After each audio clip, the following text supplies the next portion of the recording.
बिस्मिल्लाहिर्रहमानिर्रहीम अस्सलामुअलैकुम रहमतुल्लाह। DGISPR की जानिब से जो प्रेस कॉन्फ्रेंस की गई उसमें इमरान खान से मुतल्लिक बहुत सारे सवालात किए गए, बल्कि वो प्रेस कॉन्फ्रेंस थी ही इमरान खान से मुतल्लिक। इमरान खान और PTI से मुतल्लिक वो सारी प्रेस कॉन्फ्रेंस हुई। DGISPR भी उनके जो सवाल होते थे जवाब देते रहे और तकरीबन कोई ये 1.5 घंटे की प्रेस कॉन्फ्रेंस थी, 1.5 घंटे की, जो सारी की सारी इमरान खान के गर्द घूमती रही। अब इसके अंदर एक बहुत अहम मामले को उठाया गया, बहुत अहम मामला है। अब इसमें इनडायरेक्ट जो है वो 2-3 बड़े ताकतवर साबिक जर्नलों का जिक्र किया गया, जिसमें एक नाम है जनरल शुजा पाशा का, एक नाम है जनरल राहील शरीफ का और एक नाम है जनरल ज़हीरुल इस्लाम का। अब मौजूदा आर्मी चीफ की जानिब से ये पैगाम जो है वो 3 जर्नलों को कन्वे किया गया। अब ये जो मैसेज कन्वे किया गया और 3 जर्नलों को जो कन्वे किया गया इमरान खान को लेकर, और ये मामला 3 जर्नल, ये सारा कुछ जो इस वक्त इमरान खान की गर्द घूम रहा है, जिसके ऊपर ISPR को ख़ुद आकर बात करनी पड़ी, इंतहाई अहम मामला है, इसको आपने समझना है। देखें, जब इमरान खान से मुताल्लिक़ बात हो रही थी और ये कहा जा रहा था कि इमरान खान ने 9 मई का वाक़या किया, लेकिन 9 मई के ऊपर आखिरकार ये जो नून लीग वाले हैं, पीपल्स पार्टी वाले हैं, ये भी बड़ा इसके ऊपर शोर मचाते हैं, इसके ऊपर बड़ा तबसरे करते हैं, इसके ऊपर बड़ा रौला डालते हैं और काम चुप के रखते हैं कि इनको पता है कि हम जितना 9 मई का जिक्र करेंगे, जितना 9 मई की बात करेंगे, उतना इस्टेब्लिशमेंट की सपोर्ट जो है हम हासिल करेंगे। तो ये इस मकसद के लिए 9 मई को चुप के रखते हैं। हालांकि इसके अंदर कोई इतना ज़्यादा है नहीं मामला, लेकिन इसके बावजूद क्योंकि इनकी सियासत को ये फ़ायदा होता है कि ये इस्टेब्लिशमेंट को हम किसी तरह से इमरान खान से दूर रखें। इस्टेब्लिशमेंट यानी कि फ़ौज जो है वो इमरान खान के साथ मिल ना जाए। तो 9 मई बीच में हम इसको चुप के रखेंगे तो ये दोनों दूर रहेंगे, एक दूसरे के पास नहीं आएंगे।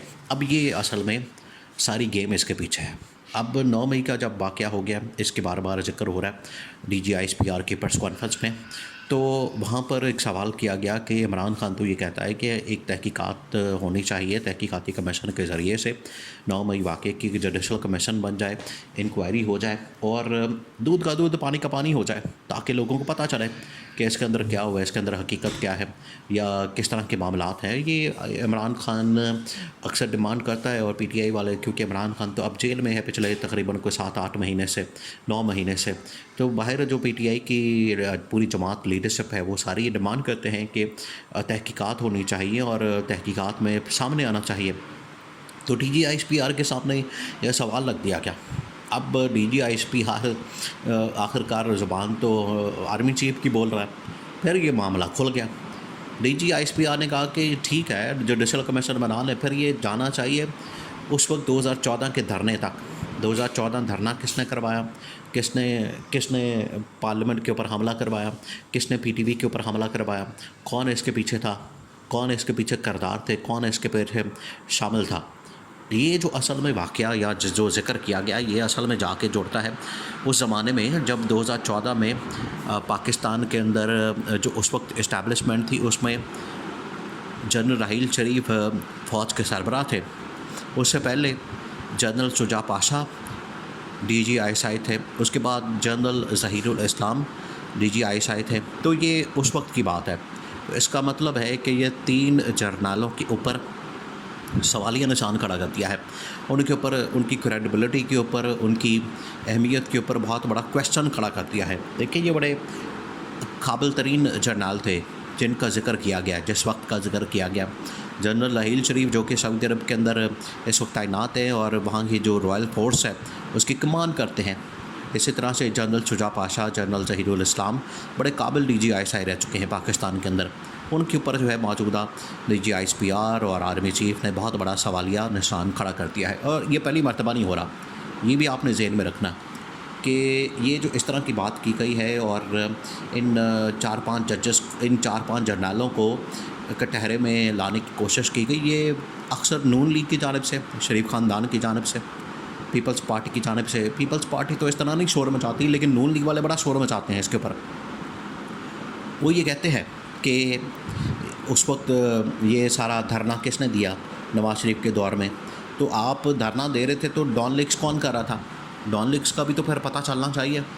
डॉन लीग्स के किरदारों का भी सामने आना चाहिए, जो नवाज़ शरीफ, मरीम नवाज़ और उनकी जो पूरी काबीना थी, जिसके अंदर परवेज़ रशीद और ये सारे लोग मिल के, शहबाज शरीफ, ये जो फ़ौज के ऊपर हमला कर रहे थे, फ़ौज की ईंट से ईंट बजा रहे थे, फ़ौज को बदनाम कर रहे थे, फ़ौज की जो अंदर की बातें बाहर लीक कर रहे थे, कौन कर रहा था ये?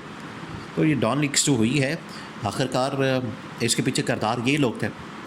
और इसमें उस वक्त फिर DG ISPR थे जनरल आसिफ गफूर, उन्होंने मशहूर ज़माना ट्वीट की थी कि नोटिफिकेशन इज़ रिजेक्टेड।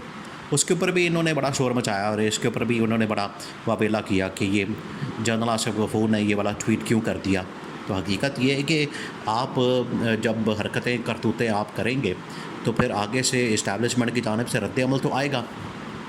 तो उस वक्त जो सारे मामलात हैं, देखिए एहतजाज जो है वो तो पूरी दुनिया के अंदर होता है। आप एहतजाज की क्या तहकीकात करें, एहतजाज की क्या आप इसका मतलब है कि जो नवाज़ शरीफ ने धरना किया, लॉन्ग मार्च किया, उसकी भी तहकीकात होनी चाहिए। जो पीपल्स पार्टी वाले लॉन्ग मार्च धरने वगैरह करते थे 90s के दौर में, उनकी भी तहकीकात होनी चाहिए। इमरान खान के दौर के अंदर मौलाना फजल रहमान ने धरना दिया, इन्होंने महंगाई मार्च की, उनकी भी तहकीकात होनी चाहिए। चले दूर नहीं जाते हम 90s के दौर में या पहले या लॉन्ग मार्च, ये मरीम नवाज़, मौलाना फजल रहमान, हमज़ा शहबाज शरीफ, नवाज़ शरीफ, ये सारे मिल के मौलाना फजल रहमान ये धरना लॉन्ग मार्च करते थे, इनकी भी तहकीकात होनी चाहिए। लेकिन ये मामला फिर बड़ा दूर तक चला जाता है। तो ये जो अब 2-3 जर्नलों का जिक्र किया गया है, जनरल शुजा पाशा का, जनरल राहील शरीफ का, जनरल ज़हीरुल इस्लाम का, ये मौजूदा आर्मी चीफ़ की जानिब से किया गया। तो ये इमरान खान को सिर्फ उसमें किसी तरह से कटहरे में लाने के लिए, इमरान खान के ख़िलाफ़ ये सारा कुछ करने के लिए, लेकिन इसमें से कुछ नहीं निकलेगा। उल्टा जो है पाकिस्तान का नुकसान होगा इस तरह की बातों से, इस तरह की चीज़ों से, इस तरह के वाक़यात और मामलात से। ये बड़ा ख़तरनाक मामला है। बजाय इसके कि हम चीज़ों को हल करें, सॉर्ट आउट करें और उनका हल निकालें, और हमने पाकिस्तान को स्टेबिलिटी की तरफ, पाकिस्तान को एक सियासी इस्तेहकाम की तरफ लेकर जाना है, ना कि पाकिस्तान को हमने मज़ीद इंस्टेबिलिटी या अदम इस्तेहकाम की तरफ लेकर जाना है। मुर्दे जो है, गड़े हुए मुर्दे, उनको उखाड़ने का कोई फ़ायदा नहीं। उनको उखाड़ने से फिर मामलात बिगड़ जाएंगे, बहुत चीज़ें दूर तक चली जाएंगी। खैर, इमरान खान तो इस बात के ऊपर कायम है आज भी, अगर तहकीकात करनी तो आप धरने की भी कर रहे हैं, हमें कोई परवाह नहीं। लेकिन अब ये देखते हैं कि क्या इसके ऊपर वाकई में तहकीकात होंगी। जुडिशल कमीशन बनेगा, अगर बन जाता है तो अच्छी बात है, ताकि 9 मई वाक़ई का भी तहकीकात हो जाए, इंक्वायरी हो जाए, और जो हिस्ट्री में कुछ वाक़यात हुए हैं उनके ऊपर भी दूध का दूध और पानी का पानी हो जाए।